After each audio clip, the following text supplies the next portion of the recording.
Ferrets are funny, smart, curious, and absolute experts at getting into trouble, which means even good owners can make mistakes without realizing it. In fact, some of the most common things people do with ferrets can lead to stress, bad behavior, health problems, or dangerous accidents. And many owners do not find out until it is already a problem. In this video, we're counting down 11 things you must stop doing with your ferret.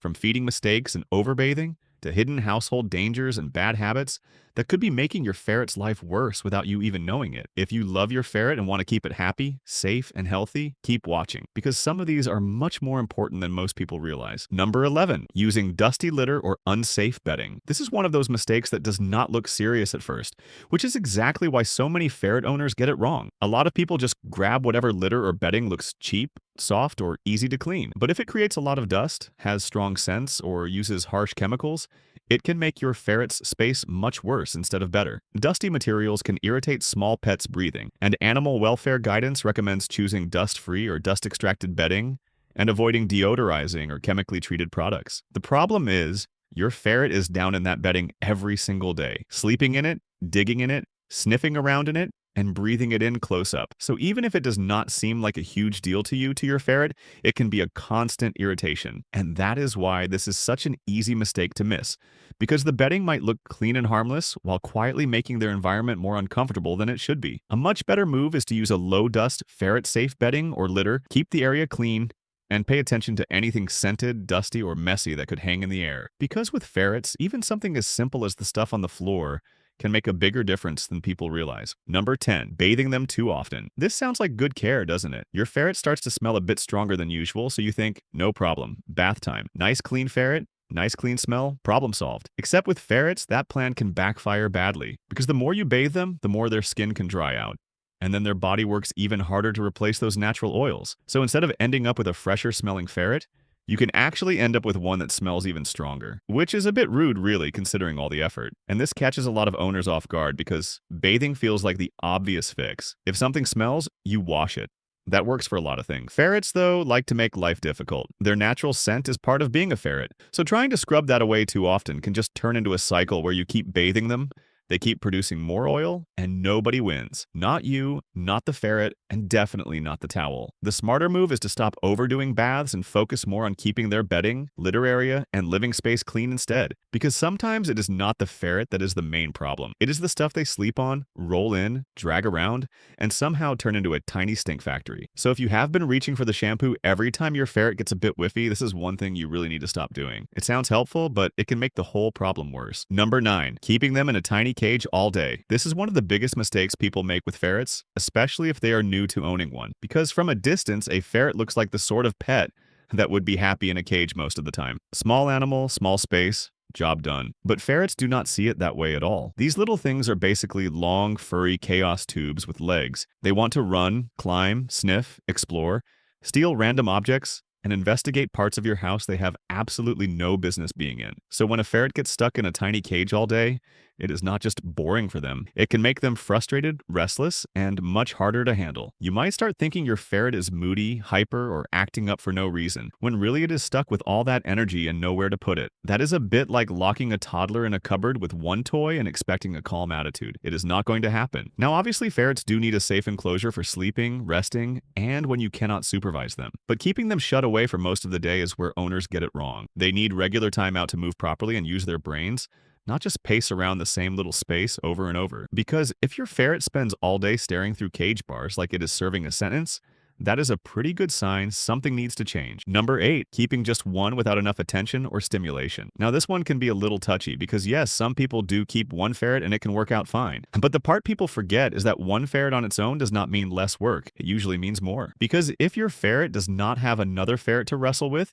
chase around, annoy, or curl up next to, a lot of that need for fun and interaction lands right back on you. And ferrets are not exactly low-maintenance little roommates.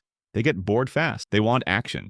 They want movement. They want to poke their nose into everything you own and act deeply offended when you stop them. So if a single ferret is left alone too much or does not get enough play, attention, and mental stimulation, it can end up bored, stressed, and miserable. And a bored ferret is not just sad. A bored ferret is creative. That is when they start getting into more trouble, developing bad habits, or turning your house into their own weird little crime scene. So the mistake here is not simply having one ferret. The mistake is having one and then treating it like it will just entertain itself. It will not, or at least not in a way you are going to enjoy. If you only have one ferret, you need to make up for that with more playtime, more interaction, and more chances for it to explore and use its brain. Because a ferret left bored for too long will absolutely find something to do, and there's a very good chance you are not going to like what it chooses. Number 7. Thinking biting is just part of being a ferret. A lot of owners make this mistake because ferrets do play rough, especially when they're young, excited, or still learning what is okay. So when a ferret nips, some people just shrug and think, well, that is ferrets for you. They are cheeky, they are wild, they are a bit bitey. End of story. But that is where things can go wrong. Because if you treat biting like a normal part of owning a ferret and never work on it, you can end up teaching your ferret that biting is just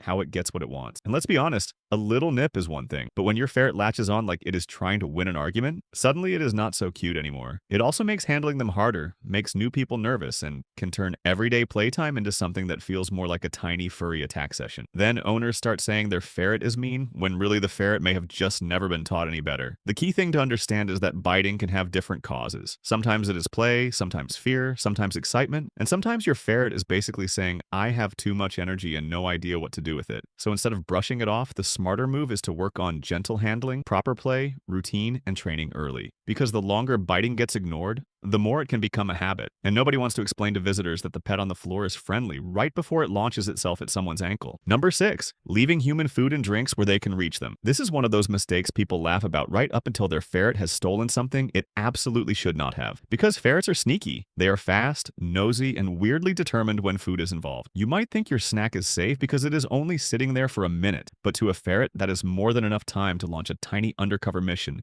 across the room and get its face into something it should never be eating. And the problem is, human food is not just random extra calories for a ferret. A lot of it is completely wrong for them. Sweet foods, dairy, bread, chips, chocolate, fizzy drinks, random leftovers, all the stuff people casually leave around can cause upset stomachs, or worse. So while it might look funny seeing a ferret trying to run off with a biscuit twice the size of its head, it stops being funny very quickly if that food ends up making it sick. This is why you cannot treat a ferret like a pet that will just ignore what is on the coffee table. It will not. If anything, the more it should not have it, the more interested it seems to become. So if you are in the habit of leaving snacks, cups, or plates where your ferret can get to them, that is something you need to stop doing. Because ferrets do not see your food as yours. They see it as an opportunity. Number 5, leaving dangerous gaps or holes around the house. This is where ferret owners suddenly discover that what they actually brought home was a furry little escape artist with no sense of boundaries. Because ferrets can squeeze into spaces that look way too small, vanish in seconds,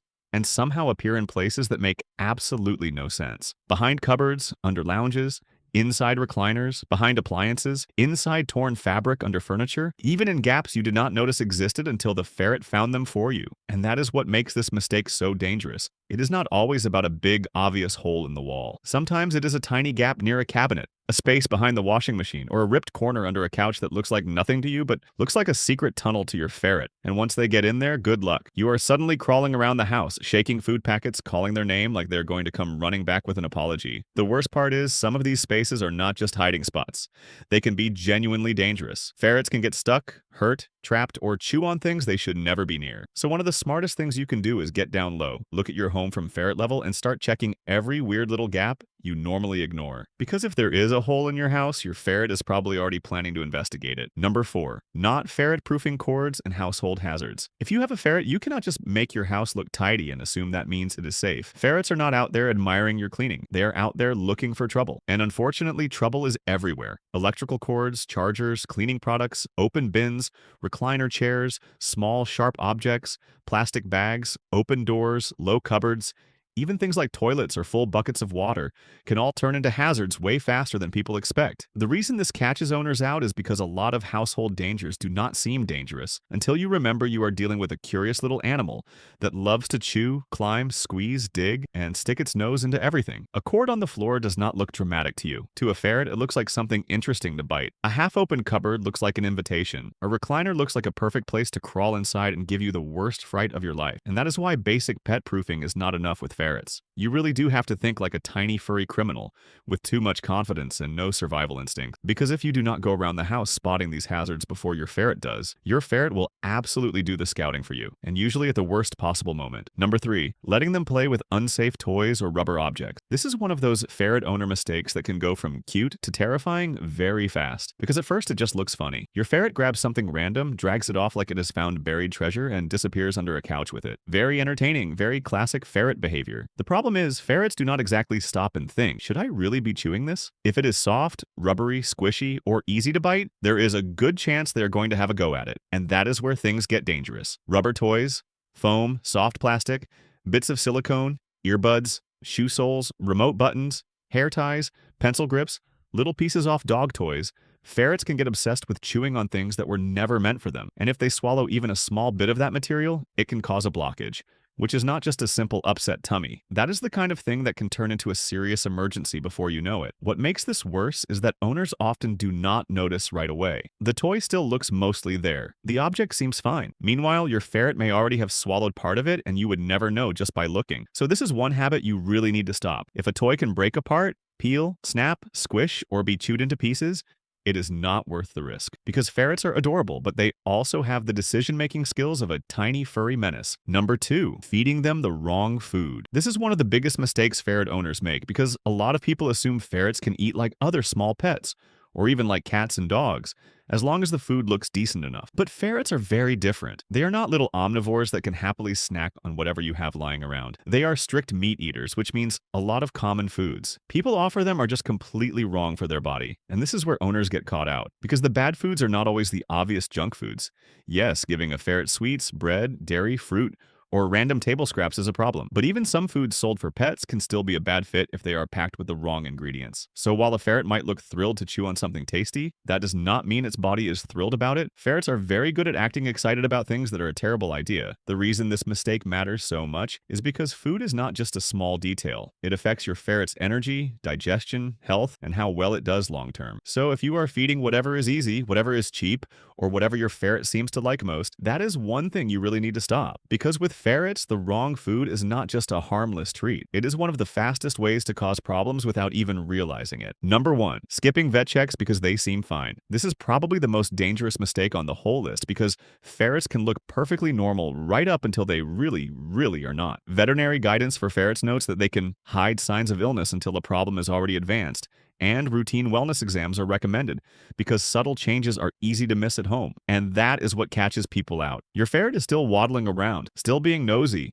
still stealing things it should not have, so you assume everything is fine. Meanwhile, something could be brewing in the background, and you would never know just by looking. Ferret wellness guidance specifically points to routine exams helping catch problems like adrenal disease, insulinoma, dental disease, and other issues earlier before they become bigger, harder, and a lot more expensive to deal with. That is why "my ferret seems okay" is not always the comfort people think it is. With ferrets, seeming okay and being okay are not always the same thing. Sources aimed at ferret owners recommend at least yearly checkups for all ferrets, with more frequent exams for older ferrets, or based on your vet's advice. So if regular vet checks are something you have been putting off because your ferret looks healthy, this is the one thing you really need to stop doing. Because when it comes to ferrets, catching a problem early can make all the difference. And that is exactly why this video matters so much. Sometimes the things that seem the most harmless turn out to be the ones causing the biggest problems. So if even one of these habits made you stop and think, it might be time to make a few changes now before your ferret pays for them later. On that note, if you enjoyed this video, make sure you subscribe to Ferret Club because we're going to be covering more ferret tips, mistakes, care advice, and smart things every owner should know. And trust me, if you love ferrets, you are going to get a lot of value out of what is coming next.